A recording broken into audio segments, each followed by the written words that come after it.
Hello, my dear students. How are you? I'm sure you are studying chemistry with your full efforts, and I am just waiting for your feedback. Send me your messages, and if anything is unclear, send me your inquiries. I will be very welcoming in satisfying your problems. Okay, today we are going to cover the discovery of the last and third subatomic particle. Because पुराने lectures में हम electron की discovery भी पढ़ चुके हैं, proton की discovery भी पढ़ चुके हैं, हमने वो एक्सपेरिमेंट्स भी अच्छी तरह से समझ ली हैं और वो प्रॉपर्टीज़ भी पढ़ ली हैं कि जो इन पार्टिकल्स की डेवलपमेंट का या डिस्कवरी का हिस्सा बने थे। आज हम एक ऐसे पार्टिकल की डिस्कवरी पढ़ने जा रहे हैं जिस पर कोई चार्ज नहीं होता, ये न्यूट्रल होता है और शायद इसकी न्यूट्रल नेचर की वजह से इसका नाम न्यूट्रॉन रखा गया था। इस डिस्कवरी को करने के लिए जिस साइंटिस्ट ने कोशिश की वो था जेम्स चैडविक।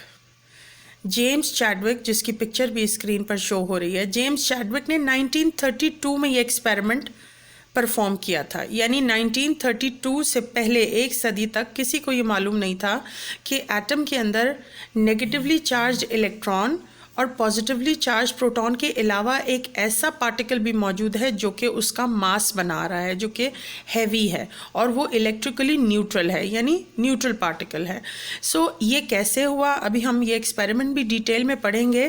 थोड़ा सा आपको ओवरव्यू देती चलूँ कि ये मौजूद कहाँ है। This particle is present in the central space of the atom which is called as nucleus. Okay, what happened? In 1932, the physicist James Chadwick conducted an experiment in which he bombarded beryllium with alpha particles from the natural radioactive decay of polonium. The resulting radiation showed high penetration through a lead shield, which could be explained via the particles known at that time. Okay, ये तो routine discussion थी। अब हम बात करेंगे कि उसने कौन सा एक्सपेरिमेंट परफॉर्म किया। उसने पोलोनियम लिया। पोलोनियम एक एलिमेंट है जो कि रेडियो एक्टिव एलिमेंट है, यानी जब आप इसको एक्साइटेड करते हैं तो इसकी अनस्टेबल न्यूक्लियस ब्रेक होना शुरू हो जाती है, डीके होती है, और इस रेडियो एक्टिव डीके पर जो रेज निकलती हैं वो भी बड़ी स्पेशल हैं, वो भी रेडियो एक्टिव डीकेज हैं, यानी अल्फा रेज हैं। अच्छा, ये बात अच्छी तरह समझने के लिए मैंने एक और वीडियो भी बनाई है जिसमें मैंने रेडियो एक्टिविटी और रेडियो एक्टिविटी के रेस के टाइप्स को अच्छी तरह एक्सप्लेन किया है और इसका लिंक मैं डिस्क्रिप्शन बॉक्स में डाल रही हूँ या आपके व्हाट्सएप ग्रुप पे भी शेयर करूँगी। तो आप प्लीज़ वो वीडियो, छोटी वीडियो है, वो ज़रूर देखिएगा। आपको पता चलेगा कि कब कोई एलिमेंट रेडियो एक्टिविटी का फिनोमेना ऑब्जर्व करवाता है या ये होता कैसे।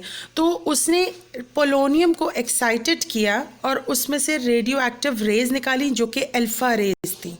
अल्फा रेज क्या है, इन पर डबल पॉजिटिव चार्ज होता है और इनका मास 4 होता है, यानी ये हीलियम एटम के न्यूक्लियाई होते हैं। अच्छा, उसने ये रेज हिट करवाई बेरिलियम पर जो कि एक मेटल है, और उसके बाद क्या हुआ, बेरिलियम पर जब ये रेज हिट करती हैं तो बहुत ही fastly moving neutral particles emit होते हैं बेरिलियम के अंदर से, और फिर उसको पैराफिन वैक्स से पास करवाकर प्रोटॉन को रिप्लेस करके उसको डिटेक्ट किया गया और बताया गया कि there is a heavy particle with no charge in the atom. So how it happened, ये डायग्राम आपको बहुत हेल्प करेगी। यहाँ पर पोलोनियम है, पोलोनियम को लेड बॉक्स के अंदर रखा गया है। लेड बॉक्स इस्तेमाल करने की वजह, लेड क्या है, plumbum, it's an element. Lead की ख़ास बात यह है कि इसको हम स्टोरेज में इस्तेमाल करते हैं रेडियो एक्टिव केमिकल्स के। अब रेडियो एक्टिव एलिमेंट्स जो हैं वो अपने अंदर से बहुत special rays, alpha rays, beta और गैमा रेज एमिट करते हैं, क्योंकि इनके एटम्स के जो न्यूक्लियस होते हैं वो अनस्टेबल होते हैं और वो टूटते हैं, दे अंडरगो फिजन, और इस डीके की वजह से जो रेज एमिट करती हैं। अब लेड की खासियत ये है कि ये रेज इसको पास नहीं कर सकती, तो there is only one opening here through which the rays are coming out. Okay, so these alpha rays, इसका डिनोशन अल्फ़ा, लैटिन में अल्फ़ा ऐसे लिखते हैं। अब ये क्या है, ये हीलियम एटम के न्यूक्लियाई हैं जिन पर डबल पॉजिटिव चार्ज है। ये रेस टारगेट करवाई जा रही हैं बेरिलियम पर। बेरिलियम एक मेटल है। जब ये फास्टली मूविंग रेज यानी बहुत ज़्यादा एनर्जी वाली रखने वाली रेज बेरिलियम मेटल से स्ट्राइक करती हैं तो बेरिलियम के अंदर से कुछ ऐसी रेज एमिट करवाती हैं जिन पर कोई चार्ज नहीं है। इन पर कोई चार्ज ना होने की वजह से इनको न्यूट्रल कहा गया। अच्छा, ये कैसे मालूम किया जाता है? जब हम रेस के दौरान या रेस के इर्द गिर्द इलेक्ट्रिकल फील्ड अप्लाई करते हैं और वो रेस कोई डेविएशन ना शो करे यानी अपना रास्ता ना चेंज करे, तो हम ये एक्सपेरिमेंट परफॉर्म कर सकते हैं और इसे कंक्लूड कर सकते हैं कि इन रेस पर कोई चार्ज नहीं है। अब इन रेस की न्यूट्रलिटी इन्वेंटेड हो चुकी है। अब आगे जाते हैं तो पैराफिन वैक्स लिया है। पैराफिन वैक्स लेने की ख़ास वजह सिर्फ ये है कि इस पर बहुत सारे प्रोटॉन्स होते हैं, यानी paraffin is rich in protons. तो होता क्या है कि जब ये न्यूट्रल पार्टिकल्स यहाँ से निकल कर यहाँ इस पैराफिन पे टकराते हैं तो वो न्यूट्रल पार्टिकल पैराफिन पर रह जाते हैं और इसके लगभग इसके बराबर एक और पार्टिकल जो कि पैराफिन वैक्स में बल्क में मौजूद है जिस पर पॉजिटिव चार्ज है यानी प्रोटॉन, वो उससे नॉकआउट हो जाता है। It's a replacement atomic particle level पे होती है, यानी neutral particle neutron paraffin wax से आके टकराता है और पैराफिन वैक्स से प्रोटॉन आगे चला जाता है जिसको हम आयन डिटेक्टर पर डिटेक्ट कर लेते हैं और पता चल जाता है कि जी protons are coming out of paraffin wax. अच्छा, अब यहाँ पर थोड़ा सा हम और कंपैरिजन करें कि हम एक ऐसे पार्टिकल के बारे में पढ़ रहे हैं जिस पर कोई चार्ज नहीं मगर इसका मास कंपैरेटिवली या एस्टिमेटेड है एक प्रोटॉन के मास के। लेटर ऑन आपको पता चलेगा कि न्यूट्रॉन का मास प्रोटॉन के मास से थोड़ा सा ज़्यादा है मगर इनको दोनों को इक्वल कंसिडर किया जाता है। तो ये जो रिप्लेसमेंट होती है ना न्यूट्रॉन की पैराफिन वैक्स पर और वहाँ से एक प्रोटॉन का खारिज होना, एमिट होना, ये ऑलमोस्ट इसके मासेस की इक्वालिटी की वजह से होता है। सो ये एक ऐसा एक्सपेरिमेंट है जिसमें हमने न्यूक्लियर केमिस्ट्री को स्टडी किया, यानी रेडियो एक्टिव एलिमेंट से अल्फ़ा रेस को एमिट करवाया और उसको बेरिलियम पर स्ट्राइक करके वहाँ से न्यूट्रॉन एमिट करवाए। अब केमिकल नॉलेज में और केमिस्ट्री में इक्वेशन ना हो तो बात पूरी नहीं होती, बिकॉज़ हमें जो तब्दीली हुई है हमें उसको इक्वेशन की रो से भी समझना चाहिए। अब सपोज़ ये एक बेरिलियम का एटम है, मेटल, इस पर हमने अल्फ़ा रेस को टारगेट करवाया, fastly moving and fastly penetrating. ये बहुत तेज़ी से सरायत करने वाली रेज़ हैं, अल्फ़ा रेज़। जब अल्फ़ा रेज़ बेरिलियम पर हिट की तो उन्होंने इसके एटम को स्प्लिट अप किया, चेंज किया और इस चेंज के बाद जो न्यू चीज़ बनी वो थी carbon. Carbon atom is characterized with 6 atomic number and you can see 4 + 2 can give us 6 और साथ ही साथ में एक न्यूट्रॉन एमिट होता है जो कि आगे मूव करने लग जाता है। So James Chadwick bombarded beryllium-9 with alpha particles and carbon-12 atoms were formed and neutrons were emitted. This equation is a kind of radioactive chemical reaction जिसमें न्यूक्लियस इन्वॉल्व होता है। अमूमन नॉर्मल केमिकल रिएक्शंस में nucleus part नहीं लेता, सिर्फ electrons के exchange के बेसिस पर वो केमिकल चेंजेस होती हैं और एलिमेंट रिएक्शन से पहले भी वही होता है और रिएक्शन के बाद भी वही होता है। But in such nuclear reactions you can C reaction से पहले एलिमेंट बेरिलियम था मगर रिएक्शन के बाद वो कार्बन कन्वर्ट हो गया है। इट्स अ मैजिक जो कि आम इंसान नहीं समझ सकता।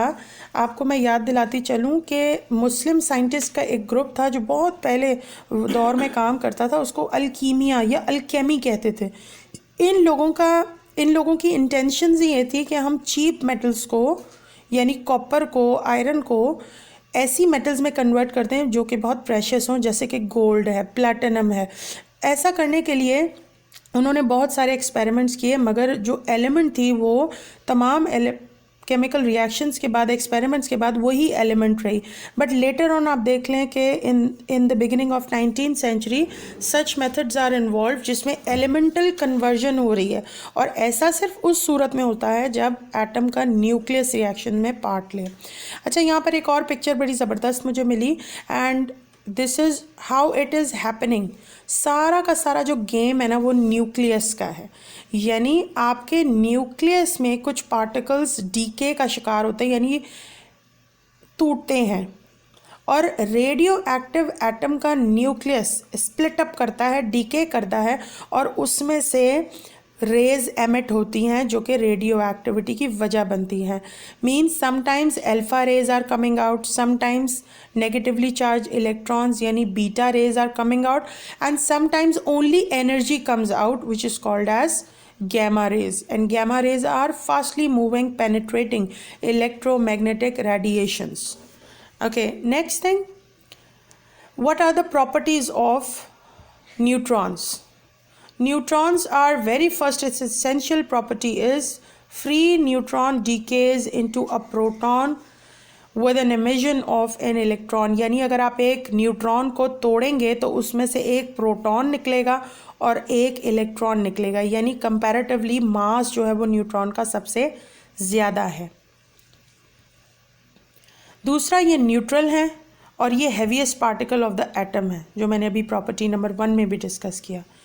तीसरा पॉइंट कि they can not ionize gases, क्योंकि उन पर खुद कोई चार्ज नहीं होता, तो इसलिए वो किसी दूसरी गैस को भी आयनाइज नहीं कर सकते। Fourth point, highly penetrating particles, because इनकी एनर्जी बहुत ज़्यादा होती है, इसलिए ये पेनिट्रेट कर जाते हैं, यानी किसी भी मटेरियल में से गुजर के चले जाते हैं। Number 5, can carry out nuclear reactions. कैसे होगा हम देखते हैं कि जब न्यूट्रॉन नाइट्रोजन पर हिट करता है तो न्यूट्रॉन नाइट्रोजन पर हिट कर कर उसको बोरॉन में कन्वर्ट कर देता है, और साथ ही साथ अल्फा रेज भी एमिट हो जाती हैं। Okay, we study this chemical reaction. We know nitrogen is having atomic number 7 and mass number 14, and neutron having no proton in it and just 1 mass. When neutron, a fastly moving and highly energetic, highly penetrating neutral particle hits the nitrogen, it emits out a helium atom with 2 positive charges, which I told you is an alpha ray.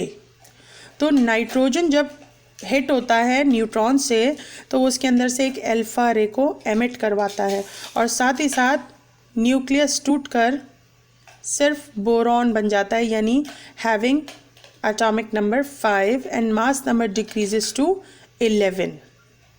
So this is a kind of radioactive decay reaction.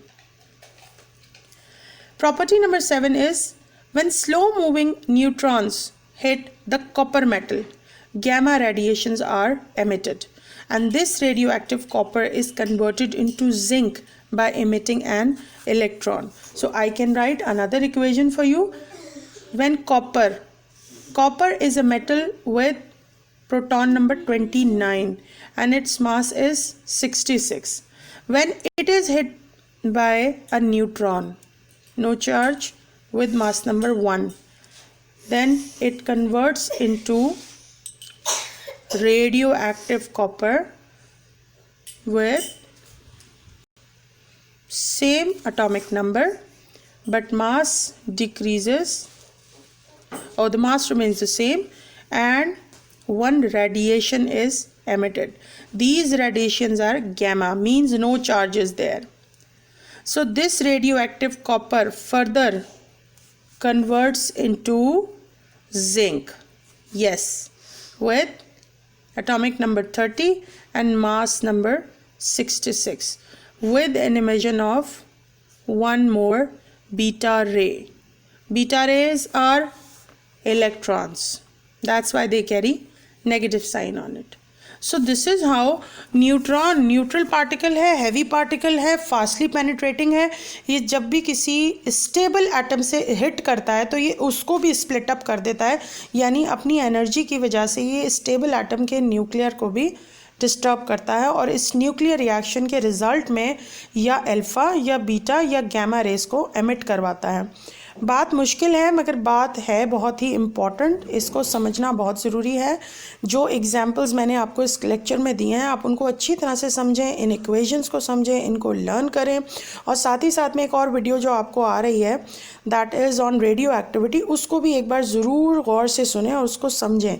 Both of the videos will be helping in just understanding the topic and believe me, आप इसको अच्छी तरह से समझ लेंगे तो आपको रट्टे मारने की ज़रूरत नहीं है and you will be able to write what is going in this experiment, and the diagrams are really helpful in understanding the concept and you are just there with your textbook with these video lessons and just start your learning as I send you the videos because your exams are just approaching nearer to you.